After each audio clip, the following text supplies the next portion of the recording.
అసలు మాట్లాడతావు మాట్లాడు చెప్పు అప్లోడ్ చేస్తా చెప్పు. అందరికి నమస్కారం అండి. నా పేరు సరస్వతి, గుగ్గిలాప్ సరస్వతి. నేను పలాస డివిజన్ వజ్రపుకొత్తూరు మండలం సైనూరు యూనిట్ నుంచి ఇక్కడ మన మన్యం జిల్లా తోటపల్లి జట్టు ఆశ్రమంకి బీఆర్సీ యజమాని శిక్షణ తీసుకోవడానికి వచ్చాము. ఇక్కడ మన తిరుపతిరావు గారి తోటలో మనకి ఇన్పుట్ మేకింగ్ అనేది ఘనజీవామృతము డెమో చూపించడం జరిగింది.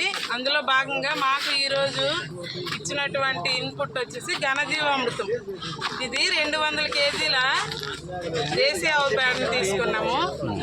దీనికి 4 కేజీల పప్పు ధాన్యాల పిండి, 4 కేజీల బెల్లాన్ని, కేజీ పుట్టమట్టి, తగినంత దేశీ ఆవు మూత్రం తీసుకొని ముందుగా నేలపై పరదాని శుభ్రంగా ఒక నీడ ప్రదేశంలో వేసుకొని దానిపైన మనం ఈ 200 కేజీల దేశీ ఆవు పేడని పలుచగా పరుచుకొని దీనిలో ఉన్న గడ్డి పరకల్ని అంతా శుభ్రంగా శుద్ధి చేసుకొని దీనిలో మనము ముందుగా దేశీ ఆవు మూత్రంలోన 4 కేజీల బెల్లాన్ని నానబెట్టుకోవాలి.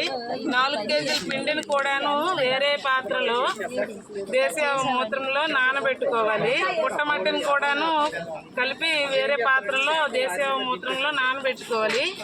వాటన్నింటినీ చివరగా ఈ పేడని పలుచగా పరుచుకొని దీనిపైన లేయర్స్గా వేసుకొని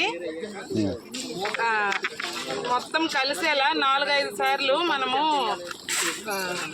కలిపేసుకొని చివరిగా ఇలాగ ఈ విధంగా చిన్న బౌల్స్ లాగా చేసి బంతుల్లా చేసి నీడలో ఎండ తగలకుండా వీటి తేమ అనేది ఆరిన వరకు ఆరబెట్టుకొని తరువాత 7 రోజుల తర్వాత అంటే తేమ ఆరిన తర్వాత పౌడర్గా చేసుకొని నేలకు తగలకుండా కాటన్ సంచుల్లో వేసుకొని నిల్వ ఉంచుకోవాలి.